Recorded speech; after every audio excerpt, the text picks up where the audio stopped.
সময়, মাহফিল বন্ধ করার সময়। লক্ষ্মীপুরে মাহফিল বন্ধ টন্ধ হয় নাকি? হ্যাঁ, আপনাদের লাখ সময় একটা বন্ধ হয়ে গেছে আজকে। আমাকে আলোচনা করতে দেয় নাই ওখানে।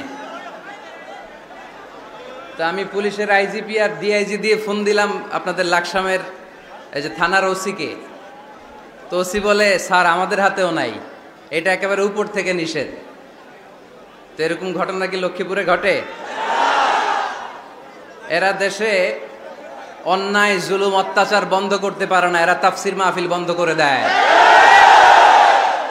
চাঁদাবাজি বন্ধ করতে পারে না, টেন্ডারবাজি বন্ধ করতে পারে না, জুয়ার আড্ডা বন্ধ করতে পারে না, কোরআনের মাহফিল বন্ধ করতে চায়। এগুলো কপাল পোড়া। এগুলো কি? আলহামদুলিল্লাহ, আপনাদের লক্ষ্মীপুরে এরকম কপাল পোড়া টোরা নাই। আল্লাহ লক্ষ্মীপুরবাসীকে তুমি কবুল করো। মাদ্রাসাতুল বানাতের আয়োজক কমিটি অনেক চেষ্টা করেছে আপনাদের জন্য সুন্দর ব্যবস্থা করবার। গত বছরের চেয়ে প্যান্ডেল নাকি ডবল করেছে শুনলাম। ডাবল করছে, তারপরও লোক হয় নাই, জায়গা হয় নাই। এই বছরের রমাদানে আমার প্রোগ্রাম ছিল কাতারে। তো কাতারের শেখ বিন জায়েদ সেন্টার, ওখানকার অনেক বড় একটা কনফারেন্স হল, ওখানে বাংলাদেশ কমিউনিটির ভাইয়েরা একটা প্রোগ্রাম অ্যারেঞ্জ করলো। তো বিকেলে আজকের মতো অবস্থা হয়েছে, ঢোকার সুযোগ ছিল না, টেনে হিচড়ে আমাকে ঢুকাইছে। ভিতরে ঢুইকা দেখি সর্বনাশ, মানুষের মাথা মানুষ খায়। লক্ষ্মীপুরে বলে এগুলা? হ্যাঁ, মানুষের মাথা মানুষ খায়। তো এত মানুষ, ধারণ ক্ষমতার চেয়ে 5 গুণ বেশি মানুষ, আর 10,000 লোক তাদের গাড়ি নিয়ে এসে দে রিটার্ন ব্যাক, আবার ফিরে চলে গেছে। তো এগুলো ভালো sign, it's a good sign for the victory of Quran. কোরআনের বিজয়ের জন্য এটা একটা ভালো নিদর্শন, ঠিক কিনা? এই কোরআনের আওয়াজকে, এই বিজয়কে কোনো অপশক্তি ঠেকিয়ে রাখতে পারবে না, চিল্লায় বলেন ঠিক কিনা? এই মানুষের গণজোয়ার এটা প্রমাণ করে। আজকে বিরিয়ানি টিরানি আছে নাকি? বিরিয়ানি ছাড়া এত মানুষ? বিরিয়ানি নাই, জিলাপি নাই, খিচুড়ি নাই, সিন্নি নাই, শুধু কোরআনের প্রেমে, একটা কিতাবের প্রেমে। চিল্লায় বলেন তো কিতাবটার নাম কি? কোরআন। তো বাংলাদেশে যারা এই কোরআনের বিরোধিতা করে তাদের খেয়াল করা উচিত। They should understand the pulse of the citizen. জনগণের পালস বোঝা উচিত, যে জনগণ কি চায়, জনগণ কোনটাকে পছন্দ করে, জনগণ কোন দিকে ঝুঁকছে, এটা খেয়াল রাখার দরকার আছে না নাই? আজকের এই লক্ষ্মীপুরের বিশাল মহাসমাবেশ প্রমাণ করে কোরআনের এই ভিক্টরিকে, এই বিজয়কে কেউ থামাতে পারবে না। আমরা কোরআনের সাথে থাকতে চাই, আমরা কোরআনকে বন্ধু বানাতে চাই। আমরা দুনিয়াতে যদি কোরআনকে বন্ধু বানাই, আমাদের কবরেও কোরআনকে বন্ধু বানায় দিবে কে? আল্লাহ তুমি আজকের মাহফিলকে কবুল করো। যে ভাইয়েরা, যুবক ভাইয়েরা কষ্ট করে দাঁড়িয়ে দাঁড়িয়ে ধাক্কাধাক্কি করে এই গরমের মধ্যে কথা শুনছে, আল্লাহ তাদেরকে তুমি সাইয়েদনা হামজার সাথে হাসর নসিব করে দাও। যে সমস্ত বোনেরা বিভিন্ন জায়গায় গাদাগাদি করে একসাথে বসে আজকের তাফসির মাহফিল শুনছে, তাদেরকেও তুমি ইসলামের জন্য কবুল করো। ঐতিহ্যবাহী মাদ্রাসাতুল বানাত আল ইসলামিয়া ফাজিল ডিগ্রি বিরাহিমপুর বানাত এতিমখানার উদ্যোগে আজকের এই বিশাল তাফসিরুল কোরআনের মাহফিল। আজকের এই প্রোগ্রামে কথা বলেছেন হাফেজ মাওলানা মোহাম্মদ হাবিবুর রহমান যুক্তিবাদী সাহেব, কথা বলেছেন হযরত মাওলানা নজরুল ইসলাম আশরাফি সাহেব। আসরের সালাতের পর থেকে আরো অনেক ওলামায়ে হযরত এখানে কথা বলেছেন। যারাই কোরআন থেকে কথা বলেছেন, নিঃসন্দেহে সত্য কথা বলেছেন, হক কথা বলেছেন। এই কথাগুলো যেন আমরা আমাদের জীবনে পালন করতে পারি, আল্লাহ তুমি তৌফিক দান করো। যেহেতু গ্যাদারিং খুব বেশি, আলোচনা হবে অল্প।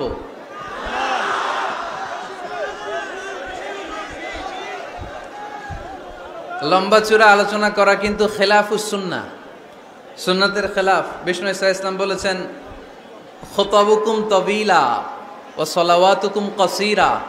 কিয়ামতের আগে তোমাদের ইসলামী বক্তব্যগুলো অনেক লম্বা হয়ে যাবে, আর তোমাদের সালাতগুলো খাটো হয়ে যাবে। Your Islamic lectures will be longer and your salah will be shorter. Lecture হয়ে যাবে লম্বা, আর সালাত হয়ে যাবে ছোট বা খাটো। এই আলামতটা সমাজে আছে না নাই? এখন লম্বা চূড়া বক্তব্য হয়, ওয়াজ শুনতে মানুষের ভাল লাগে, কিন্তু নামাজ ভাল লাগে না। আছে না নাই? লক্ষ্মীপুরে নাই মনে হয়। তারপরে এত ওয়াজ এই দেশে হয়, তার সব যদি কাজে লাগতো, মানে জায়গা মতো যদি ডোজ পড়তো, তাহলে তো এদেশের মানুষ সব আল্লাহর ওলি হয়ে যেত, চোর বাটপার খুঁজে পাওয়া যেত। কিন্তু ওয়াজ যত হয় তত হেদায়েত হয় না। এর কারণ বাংলাদেশে সবচেয়ে বেশি ওয়াজ শুনে হচ্ছে এই যে মাইকম্যান যারা আছে, এরা সবচেয়ে বেশি ওয়াজ শুনে, তাই না? সেপ্টেম্বর থেকে এদের ওয়াজ শোনা শুরু হয়েছে, কিন্তু দেখবেন অধিকাংশ মাইকম্যান নামাজই পড়ে না। আজকের মাইকম্যানের কথা বলতেছে না, ও পড়ে। আজকে যেটা আসছে ওইটা পড়ে, কিন্তু বেশিরভাগ মাইকম্যান কি করে না? পড়ে না নামাজ। তো এটা প্রমাণ করে যে ওয়াজ যত হচ্ছে আসলে হেদায়েত তত হচ্ছে না। এর কারণ হচ্ছে অনেক কারণে মানুষ ওয়াজ শুনতে আসে। কেউ আসে স্লোগান দেওয়ার জন্য, কি দেওয়ার জন্য? কেউ আসে হুজুরের কণ্ঠ শোনার জন্য, কেউ আসে সমাবেশ দেখার জন্য। আবার যারা ওয়াজের আয়োজন করে তাদেরও নানা ধরনের প্ল্যান প্রোগ্রাম। সো হেদায়েতের জায়গাটা দিনকে দিন দুর্বল হয়ে যাচ্ছে, এই মঞ্চগুলো হেদায়েত শূন্য হয়ে যাচ্ছে। একটা সময় ছিল এত ক্যামেরা ছিল না মাহফিলে, ঠিক কিনা? এখন শত শত ক্যামেরা চলে আসে। আমরা রাতে যেই কথা বলি ফজরের আগে ওইটা পাবলিশ হয়ে যায়, ঠিক কিনা? তো যেখানেই যাই আমারে ধরে বলে, হুজুর আপনার ইউটিউবে দেখছি। কই দেখছে? আপনারা দেখছেন নাকি? আপনারাও দেখছেন? তো এটা সহজ হয়ে গেছে এখন। কোরআনের কথা বলা, কোরআনের কথাকে প্রচার করা, কোরআনের কথাকে ছড়িয়ে দেয়া, এখন এটা সহজ হয়ে গেছে আলহামদুলিল্লাহ। তো এই জন্য আমরা যেন এটার ভালো দিকে কাজে লাগাই, আমরা যেন এটার নেগেটিভ সাইডগুলোকে প্রমোট না করি। এই জন্য ওয়াজ শুনতে যারা এসেছেন, যেহেতু আজকে এটা আমার প্রথম মাহফিল এবছরের, আলহামদুলিল্লাহ এবছরের আমার প্রথম মাহফিল আমি লক্ষ্মীপুর দিয়ে শুরু করেছি। তো এই জন্য সবার প্রতি আমার নসিহাত, যারা ওয়াজ শুনতে এসেছেন আপনারা এই নিয়তে আসবেন যে কোরআন সুন্নাহর আলোকে এমন কিছু কথা শুনে যাব আমল করার নিয়তে। কিসের নিয়তে? যাতে আমার জীবনটা পরিবর্তন হয়ে যায়, যাতে এই ওয়াজ শোনাটা আমার জান্নাতে যাওয়ার ওয়াসিলা হয়ে যায়, যাতে আমার নাজাতের ওয়াসিলা হয়, ঠিক কিনা? এরপরে ক্যামেরাম্যান যারা এসেছো, তোমরাও নিঃসন্দেহে সেই যতদিন আমরা এই শীতের সিজনে ওয়াজ করি তোমরাও থাকবা। তোমাদের প্রতি নসিহাত হচ্ছে তোমরাও অনেক বড় সওয়াবের ভাগীদার। এই যে কোরআনের কথাগুলো তোমরা প্রচার করে দিচ্ছ, তোমাদের এখানে কন্ট্রিবিউশনও কম নয়। তবে এখানে তোমাদের স্বচ্ছতা বজায় রাখতে হবে। স্বচ্ছতা, নিজেদের মধ্যে আবার মারামারি করা যাবে না। এখন বক্তাদের মধ্যে মারামারি আছে না নাই? কাদা ছোড়াছুরি আছে না নাই? কাফের ফতুয়া আছে না নাই? লক্ষ্মীপুরে এগুলো বোধহয় কম না? তো এক আলেম আরেক আলেমকে দেখতে পারে না, একজন আরেকজনের জনপ্রিয়তায় জেলাসি ফিল করে, প্রতিহিংসা পরায়ণ। তো এই প্রভাব যদি যারা ক্যামেরাম্যান তাদের মধ্যেও পড়ে যায়, এটা ভয়ঙ্কর হবে। অনেক ইউটিউব চ্যানেলের ওনাররা দেখি দুই বক্তার ছবি দিয়ে, এই বক্তা এমনে ওই বক্তা এমনে, আর মাঝখানে লিখে রাখছে যুদ্ধ। মাঝখানে কি যুদ্ধ? মানে ওনার সাথে ওনার যুদ্ধ, ভারত পাকিস্তান খেলা।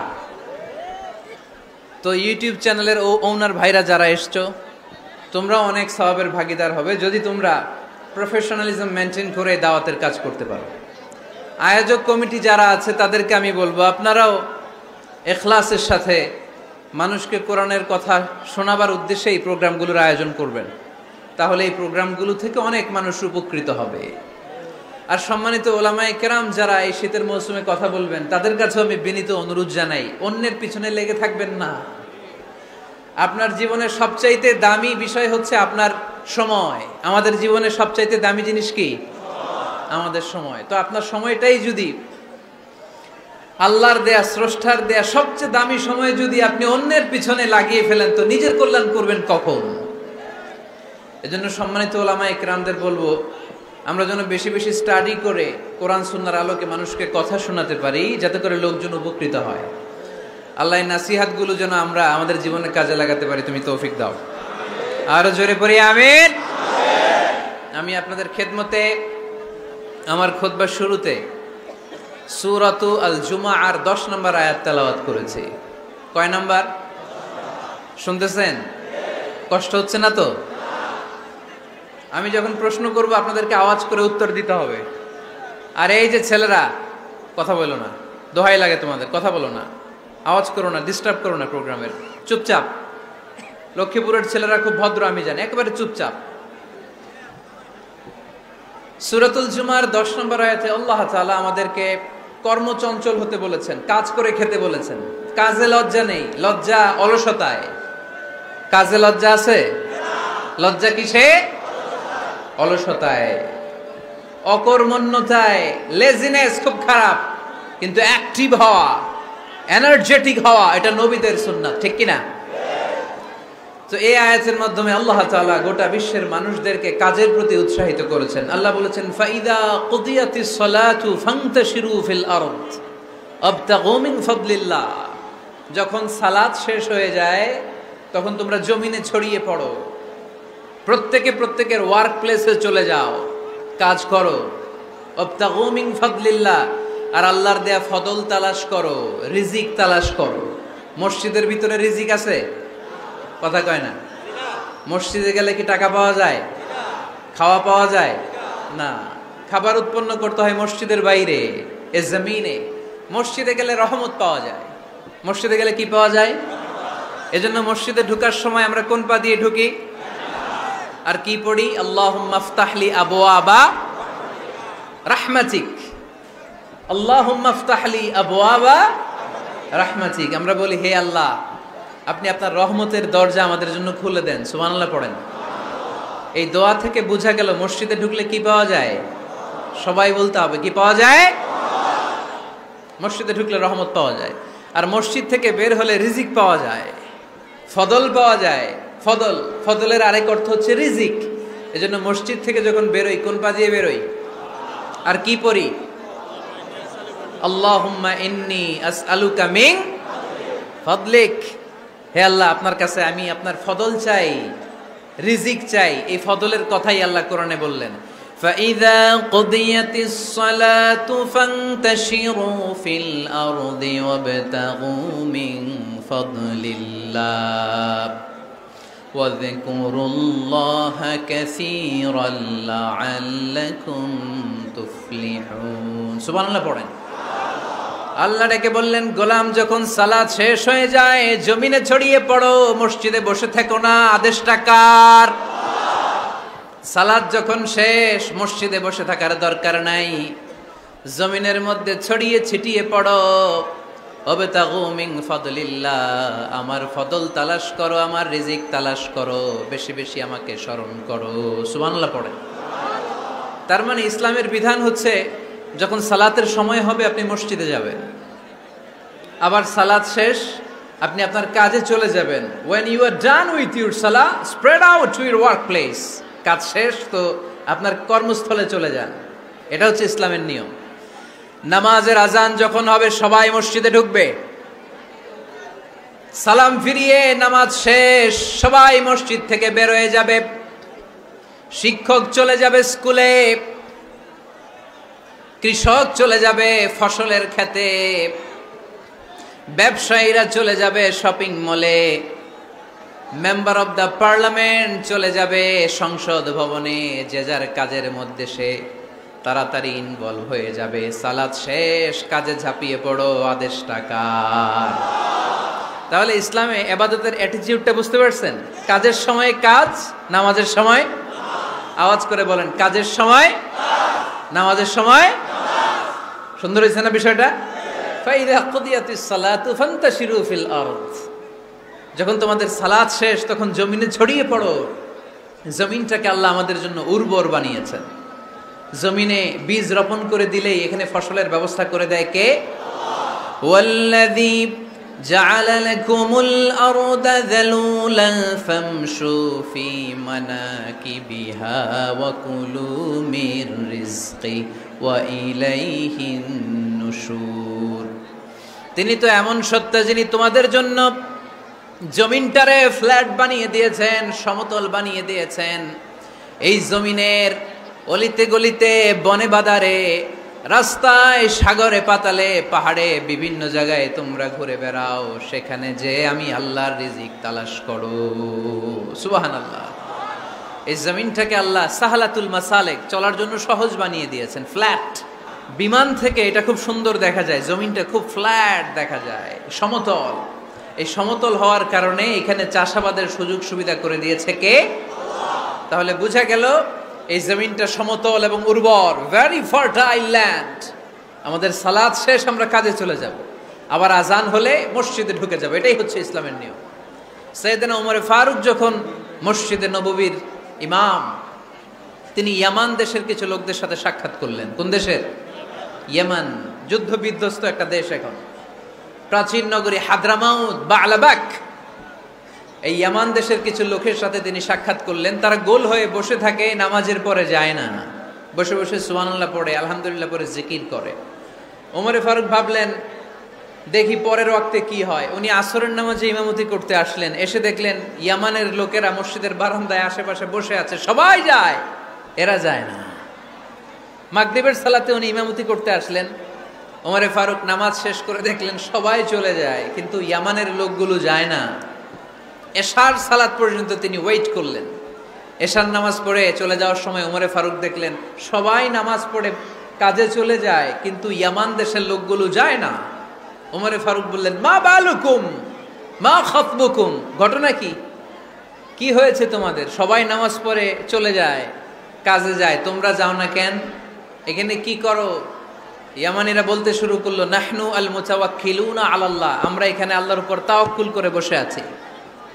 ওমরে ফারুক অবাক হলেন, আনতুম আল মুতাওয়াক্কিলুনা ফিল্লাহ, তোমরা আল্লাহর উপর তাওয়াক্কুল করে বসে আছো? তো এই যে সারাটা দিন ঘাপটি মেরে এখানে বসে থাকলে তোমাদের খাবার আসে কোত্থেকে? উপার্জন হয় কি করে? ইনকাম আসে কোত্থেকে? রুজি রুটি হয় কোত্থেকে? ইয়ামানি লোকগুলো বললো, আমরা এখানে বসে বসে জিকির করি, তেলাওয়াত করি, বুজুর্গের মতো বসে থাকি, আমাদের বুজুর্গিয়া জিকির দেখে আশেপাশের লোকেরা এসে আমাদেরকে খাবার দিয়ে যায়। ওমরে ফারুক বললেন, সর্বনাশ, তাইলে তো তোমরা আল মুতাওয়াক্কিলুনা ফিল্লাহ নও, তোমরা হচ্ছে আল মুতাওয়াক্কিলুনা আলা বা'দিকুম বা'দা, একে অপরের উপর নির্ভরশীল। যারা প্লেটে করে খাবার নিয়ে আসে তোমরা তাদের উপর তাওয়াক্কুল করছো, কারণ তারা যদি প্লেট ভরে খাবার নিয়ে আসে তোমাদের পেটে কোনো দানা পানি পড়বে না। তোমরা আল্লাহর উপর মুতাওয়াক্কিলুনা আলাল্লাহ নও, তোমাদের সাধ্যের সবটুকু করার পরে তারপরে তোমরা তাওয়াক্কুল করবে। কি সুন্দর ইসলাম! এক সাহাবী বললেন, ইয়া রাসূলুল্লাহ, আমি ওটে চড়ে এসেছি, তো আপনি তো আমাদেরকে তাওয়াক্কুলের ওয়াজ করেছেন, আমি ওটের রশিটা গাছের মধ্যে না বেঁধে যদি শুয়ে থেকে আল্লাহর উপর তাওয়াক্কুল করি, ওটটা থাকবে না? বিশ্বনবী বললেন, না, তোমার ওট থাকবে না, আগে রশি দিয়ে ওটটা বাঁধো, ইআকিলহা সুম্মা তাওয়াক্কাল আলাল্লাহ, আগে টাইট করে রশি দিয়ে গাছের সাথে ওটের রশিটা বাঁধো, এরপর আল্লাহর উপর তাওয়াক্কুল করো। এইটার নাম তাওয়াক্কুল। চিল্লায় বলেন ঠিক কিনা? আপনার পার্টটা আপনার করতে হবে, আপনার যে রোল, এই রোলটা প্লে করতে হবে। আপনার সর্বোচ্চটুকু করার পরে আমরা তাওয়াক্কুল করি একজনের উপর। চিল্লায় বলেন তিনি কে? আল্লাহ। ওমরে ফারুক বললেন, তোমরা মুতাওয়াক্কিলুনা আলাল্লাহ নাও, তোমরা বের হয়ে যাও, খবরদার এরপরে কোনো দিন তোমাদেরকে যেন এই মসজিদের মধ্যে ঘাপটি মেরে গোল হয়ে বসে থাকতে না দেখা যায়। কারণ ফাইদা কুদিয়াতিস সালাতু ফান্তাশিরু ফিল আরদ ওয়াবতাগু মিন ফাদলিল্লাহ, ইসলামের বিধান হচ্ছে যখন নামাজ শেষ মসজিদে বসে থাকা যাবে? চিল্লায় বলেন বসে থাকা যাবে? যাবে না, সর্বোচ্চটুকু করে তারপরে আপনাকে বের হয়ে যেতে হবে। প্রতিদিন সকালবেলা পাখির বাসা থেকে দেখবেন পাখিগুলো খালি পেটে বের হয়ে যায়। আপনাদের এই এলাকায় পাখির বাসা আছে? কি পাখির বাসা আছে? হ্যাঁ, সব পাখি আছে। তো সকালবেলা দেখবেন পাখির বাসা থেকে পাখিগুলো খালি পেটে বের হয়ে যায়। বিকেল বেলায় পাখিগুলোর ওদর পূর্তি করে পেট ভর্তি করে আবার পাখির নিড়ে ফিরিয়ে দেয় কে? কারণ পাখিগুলো তাওয়াক্কুল করেছে কার উপর? পাখিগুলো তাওয়াক্কুল করে যদি পাখির নিড়েই বসে থাকতো, ওদের পেটে খাবার আসতো? কথা বলেন। বিশ্বনবী এটাই বললেন, তাকদু খিমাসান ওয়া তারুহু বিতানান।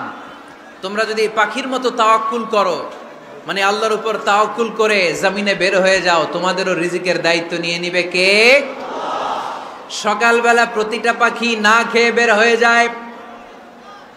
একটা পাখির পেটের ভেতরে কোনো দানা পানি নাই, কিন্তু আল্লাহর উপর তাওয়াক্কুল করে পাখিগুলো যখন বের হয়ে যায়, বিকেলবেলা পেট ভর্তি করে, ওদর ভর্তি করে, আবার পাখির নিরে পাখিগুলোরে ফিরিয়ে দেয় কে? পাখিগুলোকে আমাদের মতো খাবার জমা করে রাখতে পারে? আমরা তো 7 দিনের বাজার একবারে করে ফ্রিজে রাখি। পাখিদের ফ্রিজ আছে না? আছে। আমাদের অতিরিক্ত টাকা হলে আমরা ব্যাংকে ব্যালেন্স করে রাখতে পারি, অ্যাকাউন্ট করে রাখতে পারি। পাখিরাও তো অ্যাকাউন্ট করে রাখে না? না, প্রতিদিন না খেয়ে বের হয়। কালকে ওই পাখিটা কি খাবে, কোন জায়গা থেকে তার রিজিকের ব্যবস্থা হবে, আল্লাহ ছাড়া কেউ জানে। এটার নাম তাওয়াক্কুল। এটার নাম কি? আমাদের সাধ্যের, আমাদের ক্যাপাসিটি, আমাদের ক্যাপাবিলিটির সবটুকু করে আমরা তাওয়াক্কুল করি একজনের উপর। চিল্লায় বলেন, চিনি কে? এজন্য ইসলাম আমাদেরকে শিখায়, সালাত যখন শেষ, বের হয়ে যাও, কাজে নেমে পড়ো। কাজে কোনো লজ্জা নাই, পরিশ্রমে কোনো লজ্জা আছে? যিনি রিক্সা চালায় এতে তার কোনো লজ্জা আছে? দিনমজুর, কুলি, ঠেলা গাড়ি চালায়, ছোট্ট ব্যবসা করে, এতে কোনো লজ্জা আছে? লজ্জা নাই। খেয়াল রাখবেন, লজ্জা হচ্ছে অলসতায়। লজ্জা কিসে? বিষ্ণু ঈসা ইসলাম বলেছেন, মা আকালা আহাদুন তুআমান কাত্তু খায়রুম মিন আইয়াকুলা মিন আমালি ইয়াদি। নিজ হাতে উপার্জিত খাবারের চেয়ে, অর্থের চেয়ে শ্রেষ্ঠ খাবার পৃথিবীর কোনো মানুষ কোনোদিন ভক্ষণ করে নাই। চিল্লায় কোন সুবহানাল্লাহ। শ্রেষ্ঠতম খাবার নিজ হাতে উপার্জিত খাবার। ঘাম জড়িয়ে যে অর্থ উপার্জন করা হয়, যে ইনকাম করা হয়, এটা হালাল। আর হালাল খেয়ে দোয়া করলে কবুল করে কে? এজন্য খেটে খাওয়া মানুষ, শ্রমজীবী মানুষ আর মেহনতি মানুষদেরকে বিশ্বনবী খুব ভালোবাসতেন। তারা বিশ্বনবীর বন্ধু, আর বিশ্বনবী ছিল তাদের বন্ধু। সুবহানাল্লাহ পড়েন। এত ভালোবাসতেন বিশ্বনবী খেটে খাওয়ার মেহনতি মানুষদেরকে। সব সময় বিষ্ণু ইসলাম তাদের জন্য দোয়া করতেন। এজন্য যারা খেটে খায় তারা কপালওয়ালা, তারা মুস্তাজাবুদ দাওয়া। তারা কি? মুস্তাজাবুদ দাওয়া মানে এমন ব্যক্তি যে ব্যক্তি দোয়া করতে দেরি হয় কিন্তু দোয়া কবুল হতে দেরি হয় না। আপনারা এখানে ব্যবসা করেন কে কে? দেখি তো, হাত তুলেন তো। ব্যবসা, মাশাআল্লাহ, অনেক ব্যবসায়ী আছে তো দেখি। আচ্ছা, হাত নামান। চাকরি করেন কে কে? চাকরি, চাকরিও তো অনেক করে দেখি, হাত নামান। প্রবাসী, ছুটিতে দেশে আসছেন। হুজুর আমি আছি, কই? আপনি দেখতে আসছেন? মাশাআল্লাহ। কোন দেশে থাকেন? সৌদি আরব। আলহামদুলিল্লাহ। সৌদিতে ভাল লাগে নাকি সৌদি স্বপ্নের দেশ, খাটতে খাটতে জীবন শেষ? ইনশাআল্লাহ। আচ্ছা, ইউনিভার্সিটির স্টুডেন্ট আছো কারা কারা দেখি? মাশাআল্লাহ, হাত নামাও। ক্লাস 5 থেকে ইন্টারমিডিয়েট পর্যন্ত পড়াশোনা করতেছো, অথবা দাখিল আলিম পর্যন্ত, কারা কারা দেখি? মাশাআল্লাহ, হাত নামাও, হাত নামাও। একবারও যারা হাত তোলেন না এবার তারা হাত তোলেন। আন্নেরা কি করেন? হ্যাঁ, বেকার।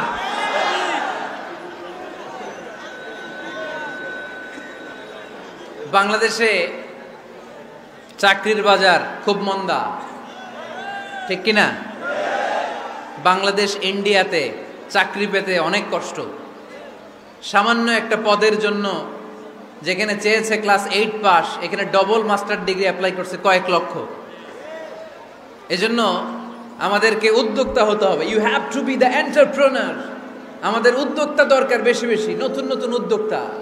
নিজেই এমন আইডিয়া নিয়ে আসবে যেই আইডিয়া বিক্রি করে, দুর্দান্ত আইডিয়া দিয়ে তুমি পুরো দেশ কাঁপিয়ে দিতে পারো। পারা যাবে না লক্ষ্মীপুরের ছেলেরা? আইডিয়ার অনেক দাম। You have to generate new ideas. নতুন নতুন আইডিয়া এনে মানুষ গোটা বিশ্বকে তাক লাগিয়ে দিচ্ছে। এই যে গত কয়েক বছর আগে কারের একটা রাইড চালু হয়েছে, নাম হয়েছে উবার। কি নাম? ঢাকায় যারা চলাফেরা করেন তারা হয়তো চড়েছেন, উবারের নাম শুনছেন না?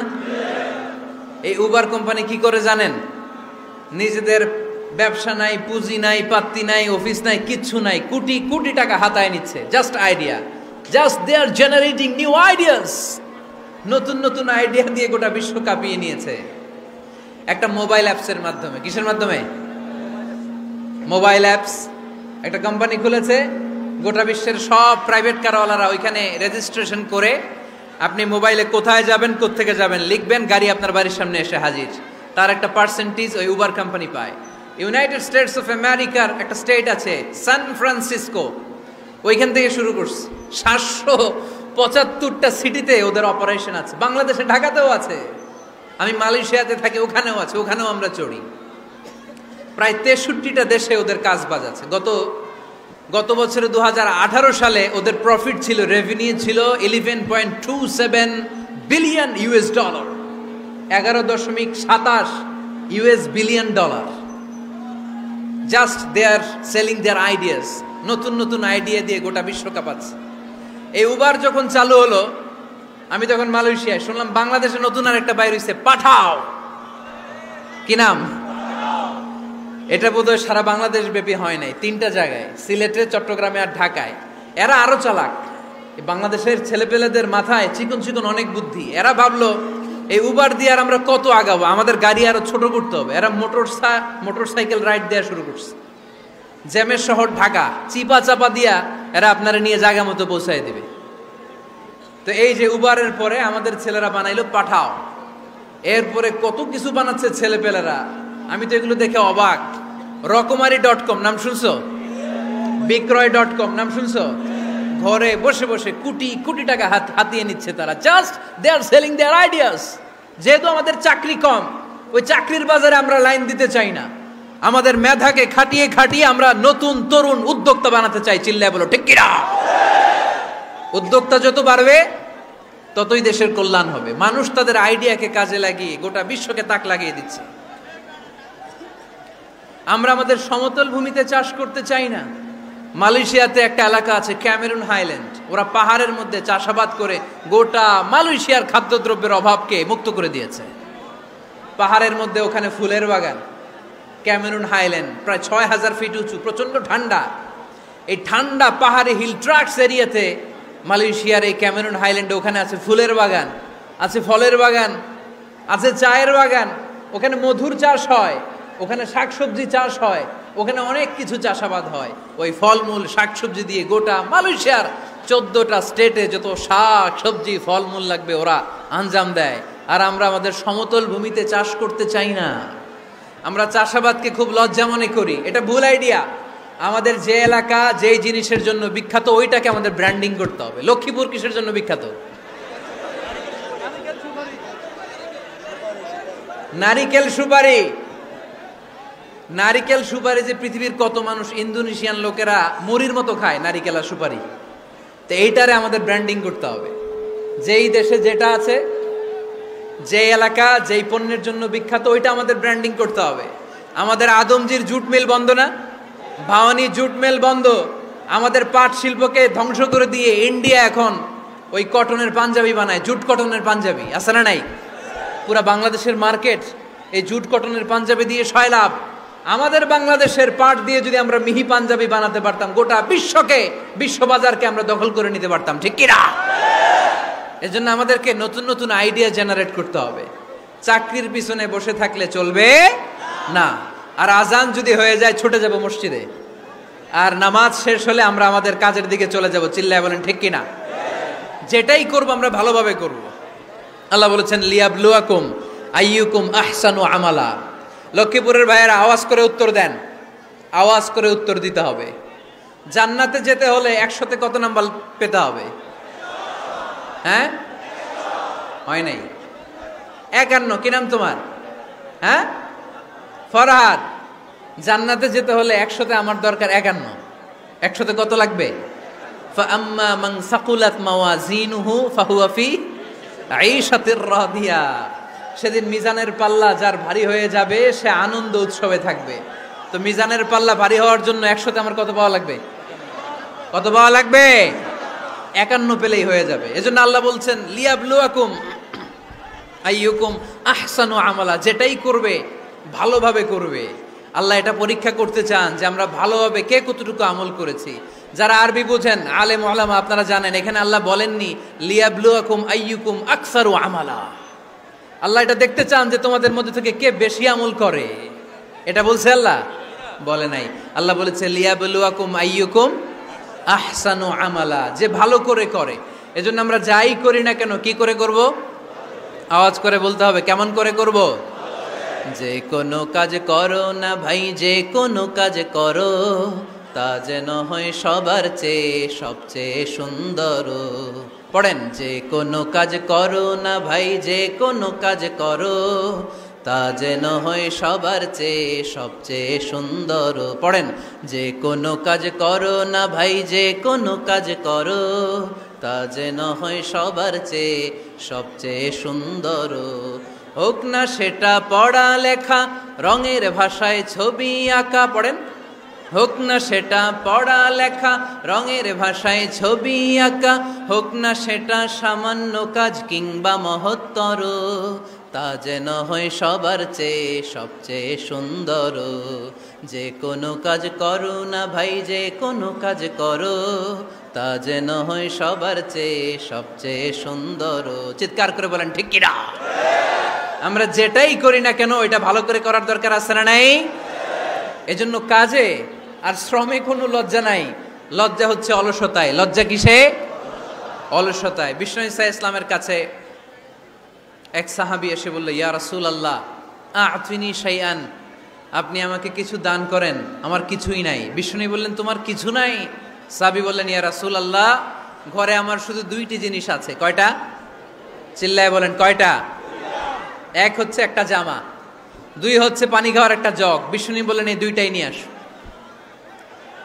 বিশ্বনবীর কথা শুনে ওই সাহাবী ঘর থেকে জামা নিয়ে আসলেন, পানি খাওয়ার জগ নিয়ে আসলেন। বিশ্বনবী সাল্লাল্লাহু আলাইহি ওয়াসাল্লাম ওনার মুবারক হাত দিয়ে এক হাতে জামা ধরে আরেক হাতে পানির জগটা ধরে সাহাবীদের দিকে উদ্দেশ্য করে বললেন, মাইয়াশতারি হাদাইন, এই দুইটা জিনিস কেনার মতো কে কে আছে দেখি? কয়েকজন হাত তুলল। বিশ্বনবী বললেন, কত দিয়ে কিনবা? এক সাহাবী বলে, ইন্নী আশতারিহিমা বিদিরহাম, ও নবী যদিও এগুলো আমার দরকার নাই, কিন্তু আপনি যেহেতু নিলামে ডাক তুলেছেন, ইয়া রাসূলুল্লাহ ইয়া হাবিবাল্লাহ, আপনার সম্মানে আমি 1 দিরহাম দিয়ে দুইটা জিনিস কিনে নেব। 1 দিরহাম, একটা জামা, একটা পানি খাওয়ার জগ, দাম কত? 1 দিরহাম। বিশ্বনবী বললেন, না না, 1 দিরহাম তো অনেক কম হয়ে যায়। মাইয়াজিদু আলা যালিক, এর চেয়ে বেশি দামে কে কিনবা? আরেক সাহাবী হাত তুলে বলতে লাগলো, ইয়া রাসূলুল্লাহ ইয়া হাবিবাল্লাহ ওয়া ইন্নী আশতারিহিমা বিদিরহামাইন, আমি এই জামাটার পানি খাওয়ার জগটা 1 দিরহাম নয় 2 দিরহামের বিনিময়ে কিনতে চাই। বিষ্ণু ঈসা ইসলাম ওই সাহাবাকে দিয়ে দিলেন। দিয়ে 2 দিরহাম নিয়ে যে লোকটা ভিক্ষা করতে এসেছিল তার হাতে 2 দিরহাম দিয়ে বললেন, যাও 1 দিরহাম দিয়ে ঘরে খাবার কিনে দিয়ে আসো, আরেক দিরহাম দিয়ে একটা কুঠার কিনে নিয়ে আসো। শুনতেছেন? কি কিনে নিয়ে আসো?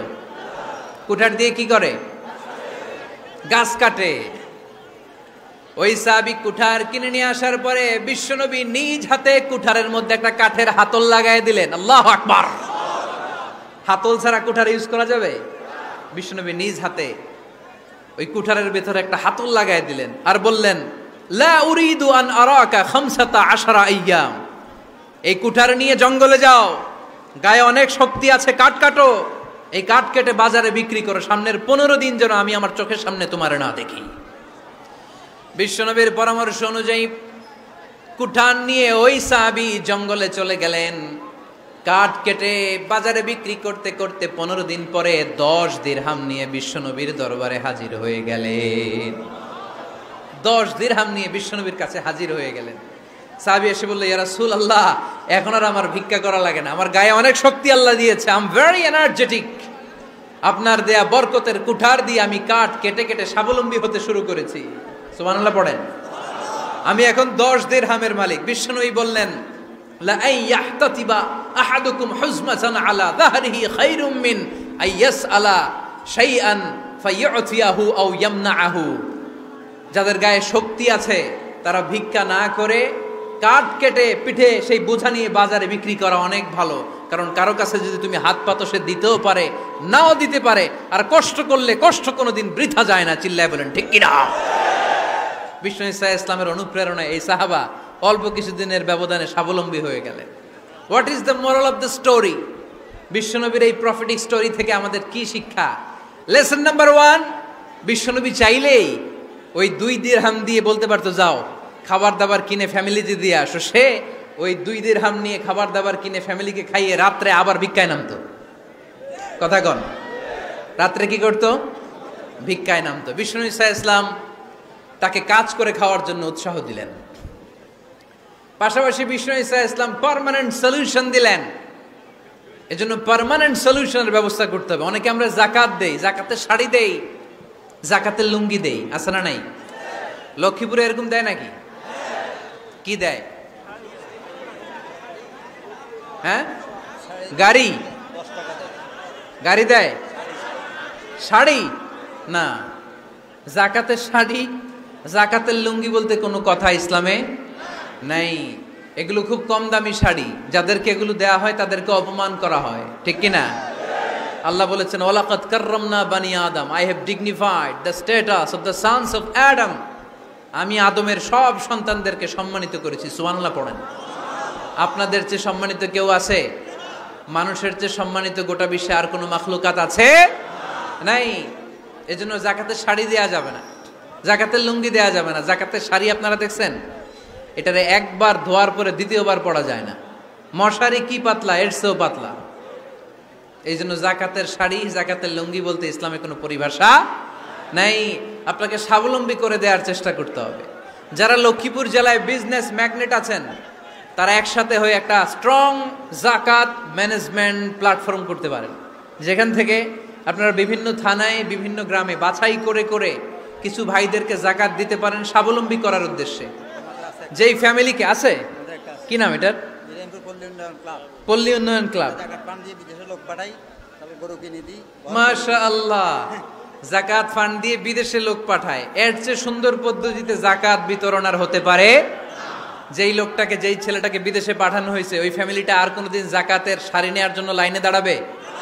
যেই ছেলেটাকে ওনারা অস্ট্রেলিয়ান গাভী কিনে দিছে, দুধ বিক্রি করে যেই ফ্যামিলিটা স্বাবলম্বী হতে শুরু করেছে, তারা আর কোনোদিন জাকাতের লাইনে যেয়ে দাঁড়াবে না। এজন্য জাকাত দিতে হবে স্বাবলম্বী করার জন্য। ইসলাম আমাদেরকে এটাই শিখিয়েছে, কাজ করে খেতে হবে। কাজে লজ্জা নেই, লজ্জা হচ্ছে অলসতায়। লজ্জা কিসে? আজকের আলোচনা থেকে এটা মুখস্থ করে নিতে হবে। কাজে লজ্জা নেই। লক্ষ্মীপুরের ইয়াংস্টারেরা শ্রমে লজ্জা নেই, পরিশ্রমে লজ্জা নেই, লজ্জা অলসতায়। লজ্জা কিসে? আরো জোরে। নবীরা কি এমনি এমনি বসে বসে খাইছে? কঠিন পরিস্থিতিতেও নবীরা পরিশ্রম করে উপার্জন করা লেগেছে, ঠিক কিনা? সাইয়েদনা মারিয়াম আলাইহিস সালাম, যার নামে আল্লাহ তাআলা কোরআনে একটা সূরা দিলেন, উনি পৃথিবীতে এমন একজন মহিয়সী নারী, যেই নারীর গর্ভে, যেই নারীর পেটের ভেতরে স্বামীর স্পর্শ ছাড়া সন্তান দিয়েছে কে? সাইয়েদনা ঈসা আলাইহিস সালাম পেটে আসলেন। মারিয়াম আলাইহিস সালাম লজ্জা পেলেন। হায় হায়, কেমন করে এলাকাবাসীদের কাছে আমি আমার মুখ দেখাবো? বিয়ে করি নাই, স্বামী নাই, বিয়ে হয় নাই, স্বামী নাই, কিন্তু পেটে সন্তান চলে এসেছে। হায় হায়, এলাকায় কেমনে মুখ দেখাবো? লজ্জায় পড়ে মারিয়াম আলাইহিস সালাম এলাকা থেকে চলে গেলেন। কি অবাক করা কাণ্ড! বাচ্চা ভূমিষ্ঠ হওয়ার জন্য, বড় হওয়ার জন্য 6 মাস 7 মাস লাগে নাই, পেটে বাচ্চা আসার সাথে সাথে বাচ্চাটারে বড় করে দিয়েছে কে? সাইয়েদাতুনা মারিয়াম আলাইহিস সালাম এবার বসে পড়লেন, বুঝতে আরম্ভ করলেন প্রেগন্যান্সির পেইন উঠেছে। হঠাৎ করে পেট থেকে বাচ্চা ভূমিষ্ঠ হয়ে যাওয়ার পরে উনি কাঁপতে আরম্ভ করলেন। ক্ষুধার চোটে খাবার কিছু নাই, সামনে ঝর্ণা, উপরে একটা খেজুর গাছ। সাইয়েদনা ঈসা আলাইহিস সালামকে কোলে নিয়ে মারিয়াম আলাইহিস সালাম মনে মনে ভাবে, হায় রে, কেউ যদি একটু খেজুর পেড়ে দিত, এই ক্ষুধার মুহূর্তে আমি খেজুর খেয়ে পেটের ক্ষুধা নিবারণ করতাম।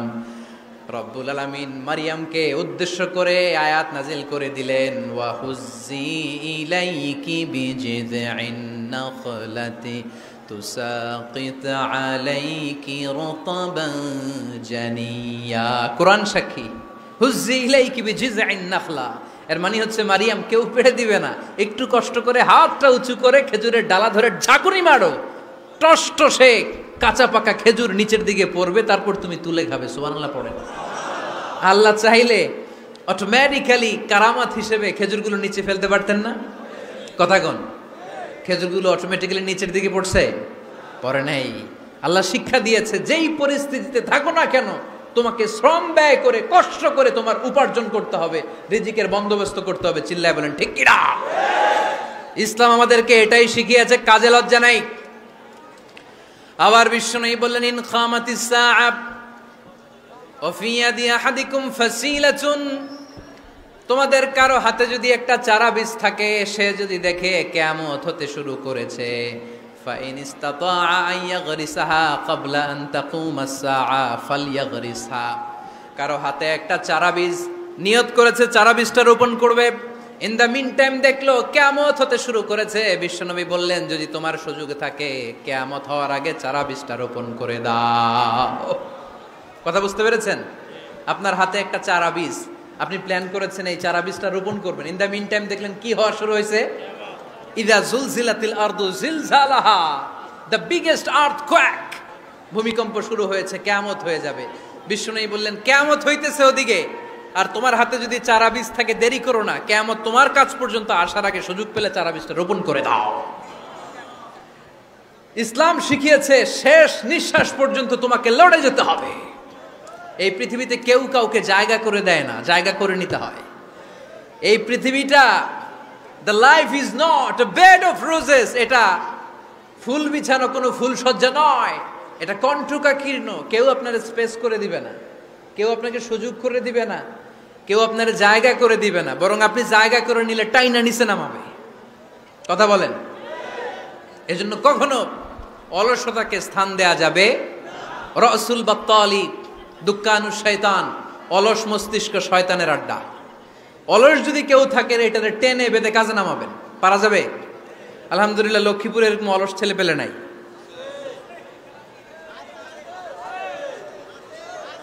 আছে? আমরা আজকে অলসতাকে নো বলে যাবো এই মাহফিল থেকে। অলসতাকে আমরা কি বলবো?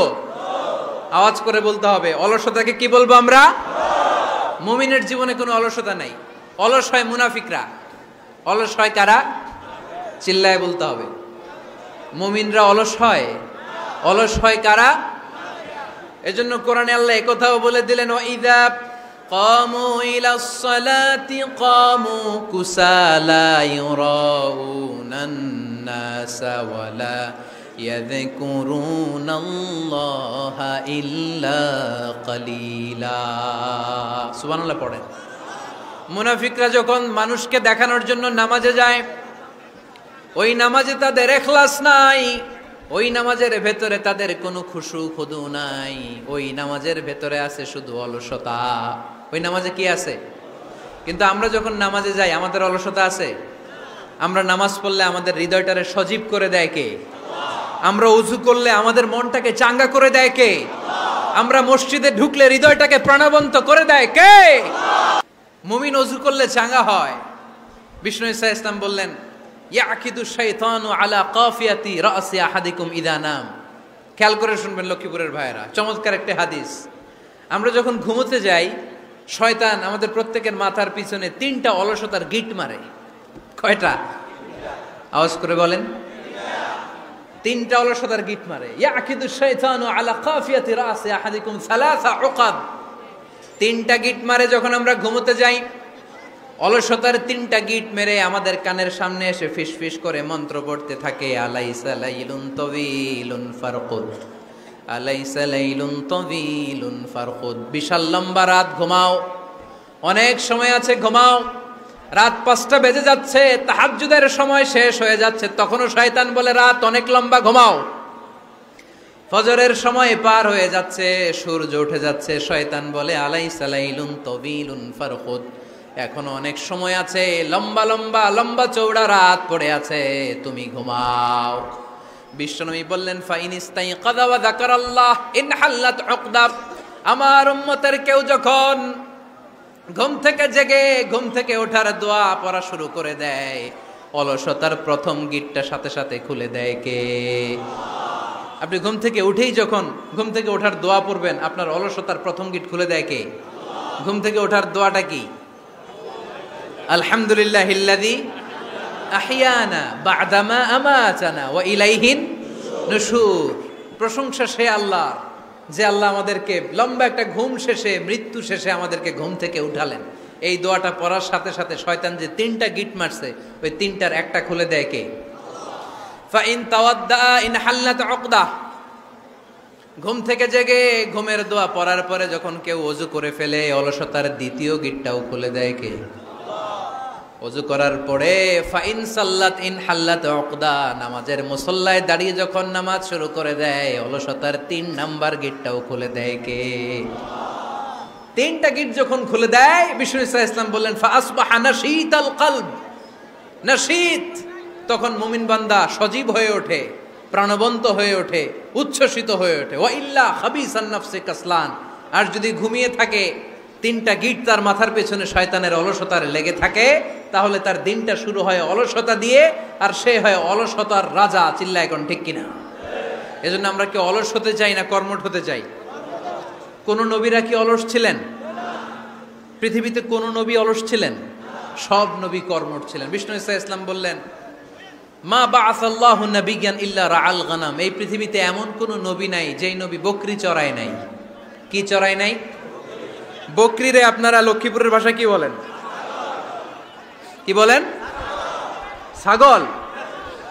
তো পৃথিবীতে এমন কোন নবী নাই যেই নবী কি চড়ায় নাই?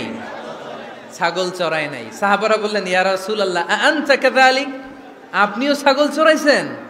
বিষ্ণু সাল্লাল্লাহু আলাইহি ওয়াসাল্লাম বললেন না, আমিও ছাগল চড়িয়েছি। ওয়া ইন্নী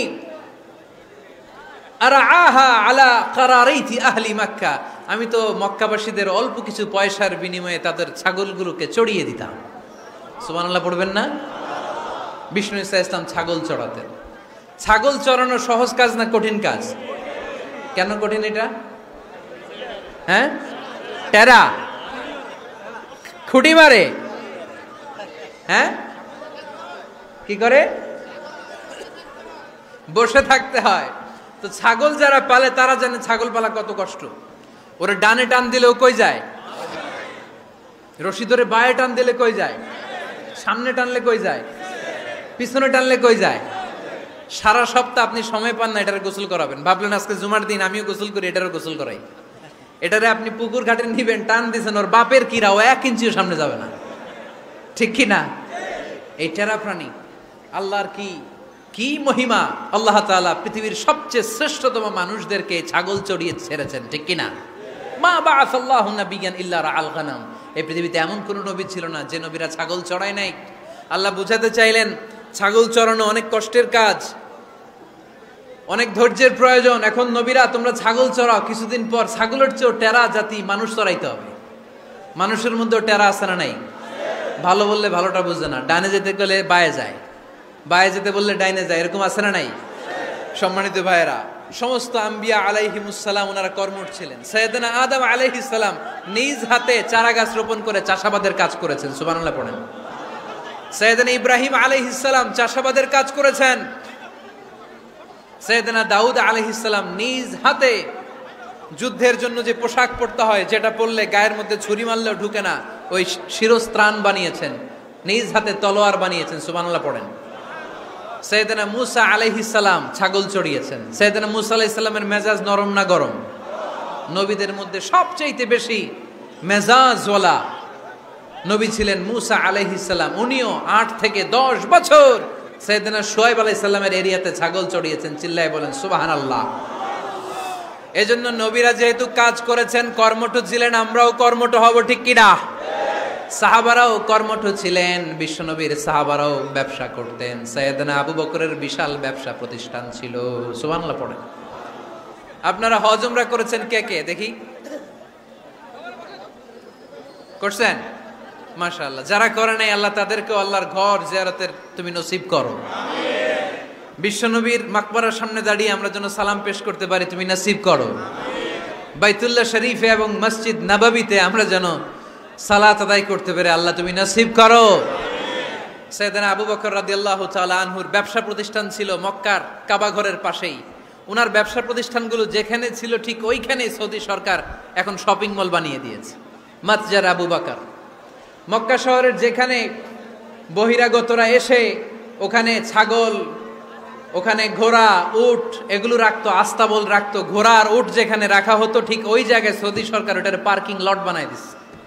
মানে যেখানে আগে সাহাবাদের ব্যবসার জায়গা ওইখানে বর্তমানে শপিং মল। যেখানে আগের সময়কাল সাহাবারা উট আর ঘোড়া রেখে বাঁধতো ওইখানে এখন গাড়ি ঘোড়া রাখার ব্যবস্থা করা হয়েছে। সাইয়েদনা আবু বকর অনেক বড় ব্যবসায়ী ছিলেন। ওনার নিজ টাকা দিয়ে হাবাসা থেকে আসা সাইয়েদনা বেলালকে তিনি 20,000 স্বর্ণ মুদ্রা দিয়ে উমাইয়া ইবনে খালাফের কবল থেকে তিনি মুক্ত করেছেন। সাইয়েদনা উসমান যুন্নুরাইন বড় ব্যবসায়ী ছিলেন। নিজের টাকা দিয়ে মদিনার মুসলমানেরা পানি খেতে পারে না, বিইরে রুমা নামে একটা কুয়া ছিল, এই কুয়ার মালিক ছিল ইহুদি। মুসলমানেরা পানি খেতে গেলে এসে বকা দিত, পানি খেতে দিত না। বিশ্বনবী বললেন, আমার সাহাবীদের মধ্যে এমন কি কেউ নাই নিজের অর্থায়নে বীরে রুমা কিনে মুসলমানদেরকে দিয়ে দিবে? সাইয়েদনা উসমান যুন্নুরাইন বলল, ইয়া রাসূলুল্লাহ, আপনার খেদমতে আমি হাজির।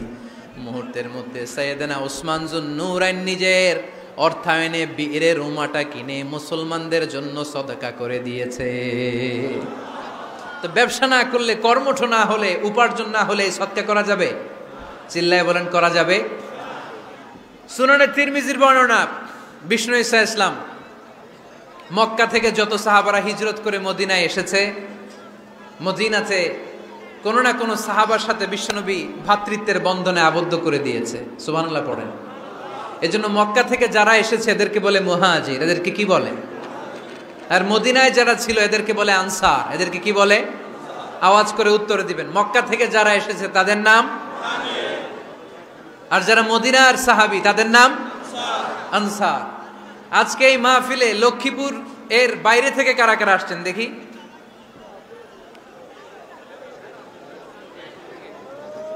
মাশাআল্লাহ, মাশাআল্লাহ, অনেক আসছে। আল্লাহ ভাইদেরকে তুমি কবুল করো, হাত নামান। এই যে লক্ষ্মীপুরের বাইরে থেকে যে ভাইরা আসছে তারা লক্ষ্মীপুরের মেহমান, ঠিক কিনা? মক্কা থেকে হিজরত করে যে সমস্ত সাহাবারা এসেছিল তারা ছিল মদিনার মেহমান। বিশ্বনবী এক এক মক্কার সাহাবীকে মদিনার এক এক সাহাবীর সাথে ভ্রাতৃত্বের বন্ধনে আবদ্ধ করে দিলেন। আব্দুর রহমান ইবনে আউফ রাদিয়াল্লাহু তাআলা আনহু, ওনার সাথে ভ্রাতৃত্বের বন্ধনে যে সাহাবীকে বিশ্বনবী আবদ্ধ করে দিলেন ওনার নাম হচ্ছে সাদ ইবনে রাবিয়া। কি নাম? মদিনার অনেক বড় ব্যবসায়ী। বিশ্বনবী বললেন, ও আব্দুর রহমান ইবনে আউফ,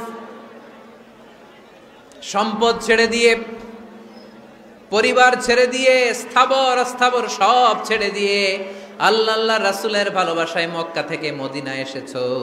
মদিনায় তোমার চিন্তা নাই, সাদ ইবনুর রবিকে আমি তোমার ভাই বানিয়ে দিলাম। সাদ ইবনে রবি তোমার আপন ভাইয়ের মতো। সাদ ইবনে রবি বলল, আব্দুর রহমান, জীবনে তোমারে কোনোদিন দেখি নাই, তোমারে আমি চিনি না, তোমার নাম শুনি নাই, কিন্তু বিশ্বনবী তো তোমার দায়িত্ব আমাকে দিয়েছে। আমার চেয়ে বড় ধনী এই মদিনার মধ্যে দ্বিতীয় কেউ নাই। আজ থেকে তুমি আমার ভাই, আজ থেকে তুমি আমার কি?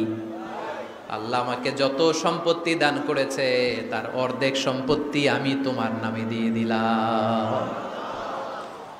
ও আব্দুর রহমান ইবনে আউফ, শুধু তাই নয়, রব্বুল আলামিন আমাকে 2 জন স্ত্রী দিয়েছে। কয়জন? তুমি দেখো আমার কোন স্ত্রীকে তোমার বেশি ভালো লাগে, যার নাম তুমি বলবে সাথে সাথে আমি তারে তালাক দিয়ে দিব। তার ইদ্যত পালন শেষে তুমি তাকে বিয়ে করে তোমার সাথে নিয়ে যাবা। সুবহানাল্লাহ পড়েন।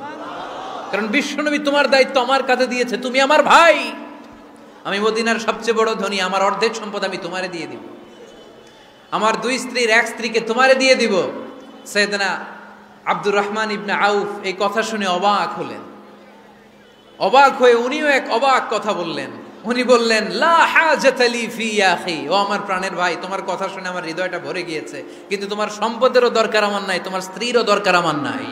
বারাকাল্লাহু ফি মালিক, ওয়ালিয়া হালিক, আল্লাহ তোমার মালেও বরকত দেখ, তোমার সম্পদেও বরকত দেখ, তুমি শুধু একটু কষ্ট করবা। কি কষ্ট? দুল্লানি আলা সুক, show me the way to the market. তুমি মদিনায় কোনো মার্কেট আছে কিনা, শপিং মল আছে কিনা, ব্যবসা প্রতিষ্ঠান আছে কিনা আমারে দেখায় দাও। সুবহানাল্লাহ পড়ে। আমরা হইলে কি করতাম? লক্ষ্মীপুরে যারা আসছে এদের একজনকে যদি বলা হয় ভাই আপনি এখন থেকে লক্ষ্মীপুরের ভাই, আমার অর্ধেক সম্পদ আপনারা দিয়ে দেব, কি করবে? পায়ের উপর পা তুলে খাবে আর বলবে কি আনন্দ আকাশে বাতাসে, ঠিক কিনা? এরপর যদি বলি ভাই আমার দুই বউ যেটারে সুন্দর লাগে বলেন তালাক দিয়ে দেই, নিয়ে যান, কি বলবে? কি আনন্দ আকাশে বাতাস।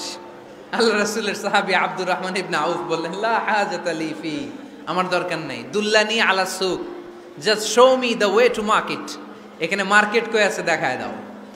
অবাক হয়ে গেলেন সাদ বিন রবি, বললেন ও আব্দুর রহমান ইবনে আউফ, ঠিক আছে তুমি যদি নিতে না চাও তোমারে আমি জোর জবরদস্তি করব না। শুনে রাখো মদিনাতে ইহুদিদের কয়নুকার একটা বাজার আছে। এই কথা বলার সাথে সাথে আব্দুর রহমান ইবনে আউফ চলে গেলেন। এর পরের দিন অল্প কিছু পনির আর ঘি দিয়ে ব্যবসা শুরু করলেন। পনির আর ঘিয়ের ব্যবসা করতে করতে করতে করতে ব্যবসায় তিনি এত লাভ করলেন, উনি বললেন আমি যদি কখনো মদিনার বালুর মধ্যে হাত দিতাম ওই বালুটারও সোনা বানায় দিত কে? দুল্লানি আলা সুক। লক্ষ্মীপুরের কর্মঠ যুবক ভাইয়েরা, এ আব্দুর রহমান ইবনে আউফ আমাদের প্রেরণা। উনি অন্যের ঘাড়ে পাড়া দিয়ে খেতে চায় নাই, আরেকজনের উপর ডিপেন্ডেন্ট বা নির্ভরশীল হতে চায় নাই। তিনি স্বাবলম্বী হওয়ার শিক্ষা লেসেন কিয়ামত পর্যন্ত গোটা বিশ্বের যুবকদের জন্য রেখে গিয়েছে। চিল্লায় বলো ঠিক কিনা? দুল্লানি আলা সুক, show me the way to market. Market কোথায় দেখাও। পনির আর ঘি নিয়ে ব্যবসা করতে করতে কয়েক মাসের ব্যবধানে ইতিহাস সাক্ষী সাইয়েদনা আব্দুর রহমান ইবনে আউফ মদিনার বিশাল বড় বিজনেস ম্যাগনেটে পরিণত হয়ে গেলেন। চিল্লায় পড়েন আল্লাহু আকবার। এজন্য ব্যবসার ভিতরে বরকত ঢুকিয়ে দিয়েছে কে? বিষ্ণু বললেন আত-তাজিরা সাদুকাল আমিন মা'আন নাবিয়্যিন ওয়াস সিদ্দীকিন ওয়াশ শুহাদাই ওয়াস সালিহিন। আমানতদার ব্যবসায়ী তারা সাধারণ কোনো মানুষ নয়, কিয়ামতের দিন নবীদের সাথে হাসর হয়ে যাবে। আপনারা যারা ব্যবসা করেন এটা সাধারণ বিষয় নয়। বিষ্ণু সাল্লাল্লাহু আলাইহি ওয়াসাল্লাম নিজেও ব্যবসায়ী ছিলেন। ওনার জীবনের প্রথমে তিনি খাদিজা রাদিয়াল্লাহু তাআলা আনহার ব্যবসার স্টাফ হয়ে কাজ শুরু করেছেন, এরপর নিজে ব্যবসা শুরু করেছেন। এরপরে খাদিজাতুল কুবরা রাদিয়াল্লাহু তাআলা আনহা সব সম্পত্তি বিয়ের পরে বিশ্বনবীর পায়ের সামনে ঢেলে দিয়েছেন। বললেন ইয়া রাসূলুল্লাহ এই সম্পদ আমি আপনাকে দিয়ে দিলাম, আপনি ইচ্ছামতো দিনের প্রয়োজনে খরচ করেন। সুবহানাল্লাহ পড়েন। এজন্য বিষ্ণু ঈসা ইসলাম আমাদের জন্য উপমা, আব্দুর রহমান ইবনে আউফ আমাদের জন্য উপমা। যারা ব্যবসা করেন তারা বিষ্ণু ঈসা ইসলামের সুন্নাহ পালন করছেন। আত-তাজির আস-সাদুক আল আমিন। বিষ্ণুই বললেন সত্যবাদী আমানতদার ব্যবসায়ী, যে ব্যবসা করতে যে মিথ্যা কথা বলে না। অনেক ব্যবসায়ীরা আছে পণ্য চালানোর জন্য মিথ্যা কথা বলে আর কসম কাটে, আছে না নাই? আহা, এমনটা করা যাবে? সকালবেলা স্ত্রীরে বলে এই গরুগুলা বিক্রি করবো, তুই একটা দাম কত কমু? স্ত্রীরে শিখাই দিচ্ছে এই গরুর দাম তুই 40,000। তো বউ বলে ঠিক আছে দাম কইলাম 40,000। তো এরপরে বাজারে যখন গরু বিক্রি করতে যায় একজন যখন বলে যে ভাই এটা 30,000 টাকা দিয়ে কিনবো, কয় ভাই আল্লাহর কসম সকালে একজন 40,000 দাম কইছে আমি দেই নাই। আছে না নাই? কৌশল করে। বউরে শিখাইছে সকালে, কয় তুই দাম কর 40,000। তো বাজারে যে সকালে একজন দাম করছে, দাম করে কইছে 40,000 দেই নাই, আপনারা 30,000 কেমনে দেই? এরকম ডাকাইত আছে না নাই? আলহামদুলিল্লাহ লক্ষ্মীপুরে এরকম লোকজন নাই। আরে নাই, আমি কই নাই, এরা কই আছে। লক্ষ্মীপুরের মানুষ খুব ধার্মিক আমি জানি। লক্ষ্মীপুর, নোয়াখালী, ফেনী এই বেল্টের লোকজন খুব আল্লাহওয়ালা। এদের মধ্যে আল্লাহওয়ালার সংখ্যা বেশি, এখানে আলেম ওলামা বেশি, এখানে মসজিদ মাদ্রাসা বেশি। এই জন্য এই জেলাগুলোতে আল্লাহর রহমতও বেশি। আল্লাহ তুমি এই জেলার ছেলেবেলাদেরকে, এই জেলার লোকদেরকে তুমি কবুল করো, মা বোনদেরকে তুমি কবুল করো। সম্মানিত ভাইয়েরা, এজন্য আজকের মাহফিল থেকে আমরা যেটা শিখলাম সেটা হচ্ছে পরিশ্রমে কোনো লজ্জা আছে? আমরা কাজ করে খাবো, ঠিক কিনা? Never underestimate any job. যুবক ভাইয়েরা, লক্ষ্মীপুরের যুবক ছেলেরা শুনতেছ? এরকম আওয়াজ করতে হবে, কান খাড়া করে শোনো। Never underestimate any job. কোন চাকরিকে ছোট করে দেখা যাবে whether it's small or big, you don't care. এটার কেয়ার করা যাবে না। ছোট্ট চাকরি পাইলেই ঢুকে যাবা, বড় অফার আসলে পরে ঢুকবা। এটা ছোট কাজ, এটা হোটেলের ওয়েটার, এটা ছোট্ট স্টাফ, এটা কেরানি না। কাজ কাজই, কাজের মধ্যে কোনো ছোট বড় নাই। খেটে খাওয়া মানুষকে বিশ্বনবী অনেক সম্মান করতেন। বিশ্বনবী সাল্লাল্লাহু আলাইহি ওয়াসাল্লাম খেটে খাওয়া মানুষদেরকে এত ভালোবাসতেন, বিদায় হজের মতো এত গুরুত্বপূর্ণ ভাষণও এই মেহনতি মানুষদের কথা বাদ যায়নি। সুবহানাল্লাহ পড়বেন না? দিনটা ছিল জুমাবার। বিশ্বনবী সাল্লাল্লাহু আলাইহি ওয়াসাল্লাম আরাফাতের ময়দানে দাঁড়িয়ে ঐতিহাসিক একটা ভাষণ দিলেন। এই ভাষণের নাম হলো বিদায় হজের ভাষণ। এই বিদায় হজের ভাষণেও খেটে খাওয়া মানুষের কথা বিশ্বনবী বাদ দেয় নাই। বিশ্বনবী বলেছেন, আরিক্কাকুম আরিক্কাকুম, খবরদার অধীনস্থ কর্মচারীদের সাথে খারাপ আচরণ করো না। আতঈমুহুম মিম্মা তাকুলুন ওয়াকসুহুম মিম্মা তালবিসুন, খবরদার মনে রেখো তোমরা যা খাবে তোমাদের অধীনস্থ কর্মচারীদেরও তা খাওয়াবে, তোমরা যা পড়বে তাদেরও তা পড়াবে। বিশ্বনবী শেষ নিঃশ্বাস ত্যাগ করে যাওয়ার আগে যেই কয়েকটা কথা বলেছিলেন তার মধ্যে মেহনতি মানুষদের জন্য কথা আছে নাড়াই। বিষ্ণু ইসা ইসলাম যখন শেষ নিঃশ্বাস ত্যাগ করবেন তিনি বলেছিলেন, আসসালাত আসসালাত, উম্মতেরা নামাজ নামাজ, নামাজ ছেড়ে দিও না, নামাজ তরক করো না, নামাজ কাজা করো না। আর বলেছিলেন, অমা মালাকাত আইমানুকুম, অধীনস্থ কর্মচারীদের সাথে খবরদার খারাপ আচরণ করো না। যারা কর্মচারীদের সাথে খারাপ আচরণ করে, যারা মানুষের কাছ থেকে শ্রম নিয়ে কাজ করিয়ে টাকা দেয় না, কিয়ামতের দিন তাদের বিরুদ্ধে মামলা দায়ের করবে কে? কে করবে? হাদিসে কুদসি সাক্ষী বিষ্ণু ইসা ইসলাম বলেন, আল্লাহ তাআলা ফরমান, আনা খাসমুহুম সালাসাতুন আনা খাসমুহুম ইয়াউমাল কিয়ামা। তিন শ্রেণীর ব্যক্তির বিরুদ্ধে আল্লাহ বলেন আমি নিজেই কিয়ামতের দিন মামলা দায়ের করব। I will be against them in the day of judgment. Three categories of people I will be against them in the day of judgment. তিন শ্রেণীর লোক কিয়ামতের দিন তারা ছাড় পাবে না। আল্লাহ বলেন আমি নিজেই তাদের বিরুদ্ধে মামলা দায়ের করব। এর মধ্যে এক শ্রেণীর লোক হচ্ছে রাজুলুন ইস্তাআজারা জিরান ফাস্তাউফা মিনহু ওয়া লাম ইয়াতি আজরা। একজন শ্রমিক ভাড়া করে তার কাছ থেকে কাজ নিয়েছে কিন্তু তার পারিশ্রমিক আদায় করে নাই। এরকম আছে না নাই? দাপট দেখায়, দাপট দেখায় ইউনিভার্সিটির ক্যান্টিনগুলোতে। ইউনিভার্সিটির ক্যান্টিনে যায় খায় মাগার বিল দেয় না, এরকম ডাকাইত আছে না নাই? চায়ের দোকানে চা খায় কয় পরে দিমু, বিল দেয় না, আছে না নাই? দোকানে যে পণ্য কিনে বিল দেয় না, কয় পরে দিমু, আছে না নাই? কিয়ামতের দিন আল্লাহ তোর এই মাস্তানি ছুটাবে, চিল্লা এখন ঠিক কিনা? আনা খাসমুহুম, আমি নিজেই তাদের বিরুদ্ধে মামলা দায়ের করব। কথাটা কার? এজন্য বিশ্বনবী বললেন, খবরদার মেহনতি মানুষ, খেটে খাওয়া মানুষ, এদের দোয়া কবুল হয়ে যায়। আতুল আজিরা আজরাহু ক্বাবলা আন ইয়াজিফা আরাকুহু, খবরদার বিশ্বনবী বললেন শ্রমিকের ঘাম শুকিয়ে যাওয়ার আগে তাদের পারিশ্রমিক মিটিয়ে দাও। বিশ্বনবীর বিখ্যাত হাদিস, আতুল আজিরা আজরাহু ক্বাবলা আন ইয়াজিফা আরাকুহু, শ্রমিকের ঘাম মাটিতে লাগার আগে, শুকিয়ে যাওয়ার আগে তাদের পারিশ্রমিক মিটিয়ে দাও। কেননা তারা যদি বদদোয়া করে তোমার জীবনকে জাহান্নাম বানিয়ে দিবে কে? বিষ্ণু ইসা ইসলাম সব সময় খেটে খাওয়া মানুষদেরকে আগলে রাখতেন। সব সময় শুধু যে ভাষণে মেহনতি মানুষদের সাথে ভালো আচরণ করতে বলতেন, শ্রমিকদের সাথে ভালো আচরণ করতে বলতেন এমনটা নয়, ওনার ব্যক্তিগত জীবন ঘাটলেও দেখা যায় উনি শ্রমিকদের সাথে কেমন আচরণ করেছেন। বিষ্ণু ইসা ইসলামের একজন খাদেম ছিল, আপনারা তার নাম জানেন? কি নাম? সবাই বলেন আনাস। আওয়াজ করে বলেন বিশ্বনবীর খাদেমের নাম। নামটা কেমন লাগে? ভালো লাগে? ছেলে হইলে রাখবেন তো? রাখবেন? অনেকে আমারে জিজ্ঞেস করে যে আমার একটা ছেলের নাম বলে দেন। এই এলাকার যদি কারো সম্ভাব্য আগন্তুক 2-1 মাস পরেই ছেলে পৃথিবীতে আসবে, এর নাম রাখবেন আনাস। নাম কি রাখবেন? খাদিমু রাসূলিল্লাহ, আল্লাহ রাসূল সাল্লাল্লাহু আলাইহি ওয়াসাল্লামের খাদেম। এই খাদেমের কাছ থেকে একটু শোনেন ওনার মালিক কেমন ছিল, শুনবেন নাকি কষ্ট হচ্ছে? সম্মানিত ভাইয়েরা, খেয়াল রাখবেন, কোন পীর সাহেবের ব্যাপারে যদি আপনি রিপোর্ট চান, পীর সাহেবের বউয়ের কাছ থেকে শুনবেন। কথা কয় না, বোঝে নাই বোধ হয়। একজন পীর সাহেব হুজুর উনি কেমন, রিপোর্ট নেবেন কার কাছ থেকে? কার কাছ থেকে? বউয়ের কাছ থেকে। একজন বড় সাহেব, বড় নেতা, তার ব্যাপারে যদি রিপোর্ট পেতে চান, আমি কয়েকটা জায়গা বলে দিই, এই জায়গাগুলো থেকে রিপোর্ট নেবেন। 1 নাম্বার তার ড্রাইভার, 1 নাম্বার। 2 নাম্বার তার বাড়ির দারোয়ান, 2 নাম্বার। 3 নাম্বার তার খাদেম, 3 নাম্বার। 4 নাম্বার তার ঘরের কাজের মেয়ে, 4 নাম্বার। এদের কাছ থেকে আসল রিপোর্ট পাওয়া যায়, ঠিক কিনা? এবার বিশ্বনবীর ব্যাপারে বিশ্বনবীর খাদেম কি বলে শুনবেন? বুঝে নাই বোধহয়।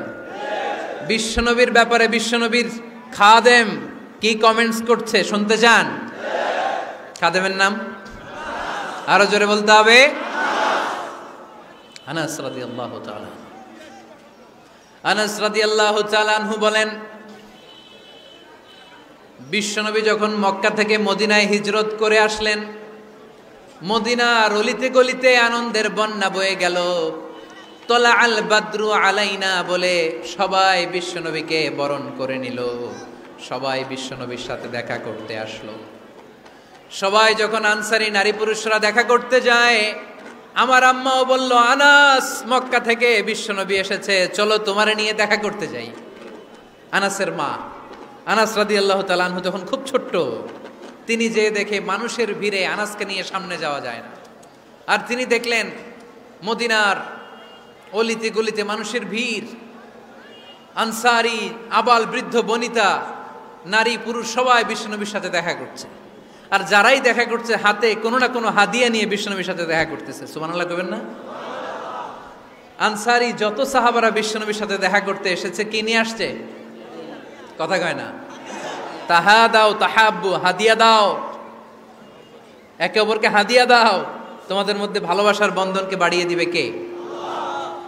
আনাসের মা বললেন, আমি মানুষ ধাক্কাতে ধাক্কাতে বিশ্বনবীর সামনে পর্যন্ত গেলাম, যে দেখি সবাই বিশ্বনবীর হাদিয়া দেয়।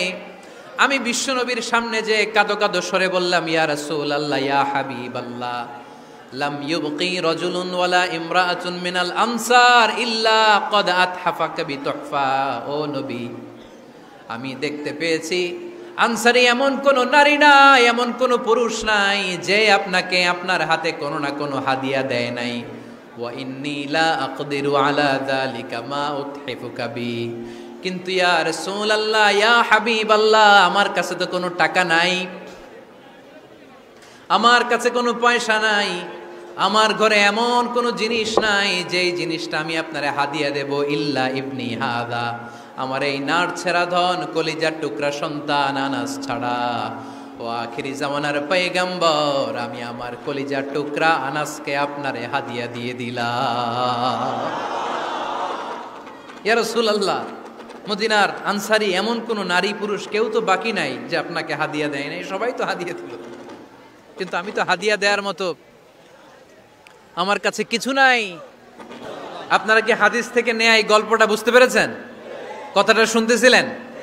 আনাস রাদিয়াল্লাহু তাআলা আনহুর মা বললেন, ইয়া রাসূলুল্লাহ, আনসারী এমন কোন নারী নাই, এমন কোন পুরুষ নাই যে আপনারা হাদিয়া দেয় নাই, কিন্তু আমার তো হাদিয়া দেওয়ার মতো কিছু নাই আমার এই কলিজার টুকরা আনাস ছাড়া। কি আর আমি করব, আমার কলিজার টুকরা আনাসকে আমি আপনার দরবারে হাদিয়া দিয়ে দিলাম। ইয়া রাসূলুল্লাহ, আমার ছেলেটারই আপনারা হাদিয়া দিলাম। খুদ হাদা ইয়াখদুমু কামা বাদালাক, আপনার যেই কাজ লাগবে, যেই খেদমতের প্রয়োজন, আপনার এই খেদমত করবে। ও নবী, আমি জানি আনাস আপনার বেশি খেদমত করতে পারবে না, আনাস আপনার মেসওয়াক এনে দিবে, অজুর পানি এনে দিবে, জুব্বা লাগলে জুব্বাটা এনে দিবে, ছোটখাটো কাজ করে আপনারে সাহায্য করবে। আমার কলিজার টুকরা সন্তানকে চিরকালের জন্য আমি আপনারে হাদিয়া দিয়ে দিলাম। আনাস রাদিয়াল্লাহু তাআলা আনহু বর্ণনা করছেন, আমি দাঁড়িয়ে দাঁড়িয়ে শুনছি আমার আম্মা বলছে আমি নাকি বিশ্বনবীর জন্য হাদিয়া। সুবহানাল্লাহ পড়েন।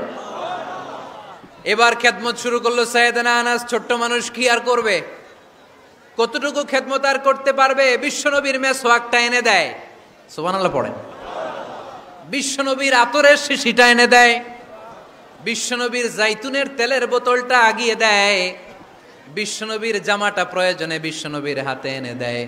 সাইয়েদনা আনাস বলেন আমি 1 বছর নয়, 2 বছর নয়, 5 বছর নয়, 7 বছর নয়, 10 বছর বিশ্বনবীর খেদমত করেছি। ফামা দারাবানি, 10 বছরে একদিনও তিনি আমারে মারে নাই। সুবহানাল্লাহ। একদিন আমার গায়ে হাত তোলে নাই। হাত তোলা তো দূরের কথা, ওয়ালা সাব্বানি, কোনোদিন গালি দেয় নাই। ওয়ালা আবাসা আলা ওয়াজহি, কখনো বিরক্তির স্বরে ভ্রু কুচকে আমার দিকে বিশ্বনবী কোনোদিন তাকায় নাই। সুবহানাল্লাহ পড়েন। কোনোদিন আমার গায়ে হাত তোলে নাই। আরে হাত তোলা তো দূরের কথা, আমাকে ধমকি পর্যন্ত দেয় নাই। ধমকি দেয়া তো দূরের কথা, আমরা অনেক সময় বিরক্ত হয়ে ভ্রু কুচকাই না। এরকম বিরক্তি হলে আমরা কারোর প্রতি বিরক্ত হলে কি হয়? কপাল ভ্রু কুচকে ওঠে, ঠিক কিনা? সাইয়েদনা আনাস বললেন কোনোদিন মারে নাই। খাদেম বলতেছে, খাদেম, বড় সাহেবের রিপোর্ট কার থেকে নিতে হয়? হয় খাদেম, নয় দারোয়ান, নয় ঘরের কাজের মেয়ে, তা না হলে ড্রাইভার। বিশ্বনবীর খাদেম বিশ্বনবীর ব্যাপারে কি কমেন্ট করছে? মা সাব্বানি ওয়ালা জারাবানি ওয়ালা আবাসা ফি ওয়াজহি। এই 10 বছরের খেদমতের জিন্দেগিতে কোনোদিন বিশ্বনবী আমারে মারে নাই, গায়ে হাত তোলে নাই। আরে হাত তোলা তো দূরের কথা, একটা ধমকও দেয় নাই। আরে ধমক দেয়া তো দূরের কথা, বিরক্তির সুরে ভ্রু কুচকে আমার দিকে কখনো তিনি তাকায় নাই। চিল্লায় বলো সুবহানাল্লাহ। আর আজকে মাইক পেলে মানবাধিকারের কর্মী কি সুন্দর কথা বলে, উইমেন রাইটসের কথা বলে, শিশু শ্রম নিয়ে কথা বলে, আর বাড়িতে কাজের মেয়ের গায়ের মধ্যে খুন্তি, গরম খুন্তি পিঠের মধ্যে লাগিয়ে পিঠ ঝলসিয়ে দেয়। এরকম আছে না নাই? পত্রপত্রিকায় প্রায় দেখা যায় যে কাজের মেয়েদেরকে কি অত্যাচার করে। খুন্তি গরম করে করে চামড়ার মধ্যে লাগিয়ে স্কিন ঝলসে ফেলেছে, গ্রিলের মধ্যে বেঁধে রেখেছে, সময় মতো খাবার দেয় নাই, পিটিয়ে মাথার চুল কামিয়ে মাথা নেড়া করে দিয়েছে। এরকম আছে না নাই? এরা মানবাধিকারের ঠিকাদার, এরা মানবাধিকারের কথা বলে।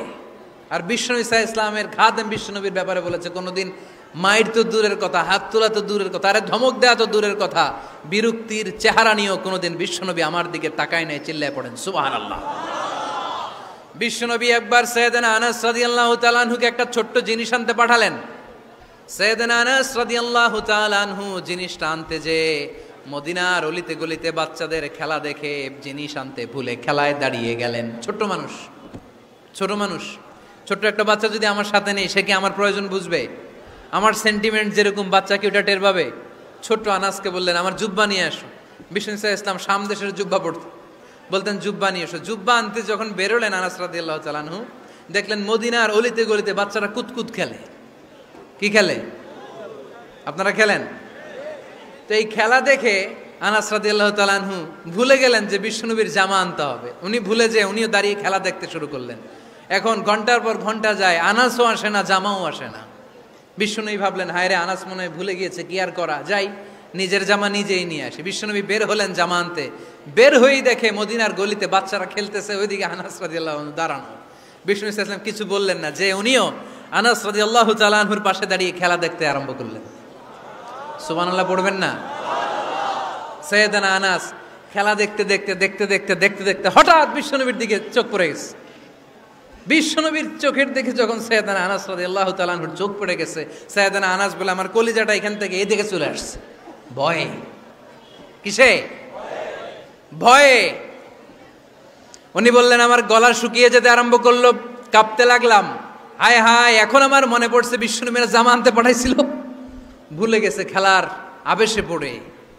উনি বললেন বিশ্বনবী আমারে ধমক দেন নাই, আমার গায়ে হাত তোলেন নাই, জামা আনতে পাঠাইছি, এখানে খেলা দেখতেছো এটাও বলেন নাই, বিরক্তিও প্রকাশ করেন নাই। বিশ্বনবী শুধু একটা হাসি দিয়েছেন, স্মাইল। কি দিয়েছেন? একটা মুচকি হাসি দিয়েছেন। কি হাসি?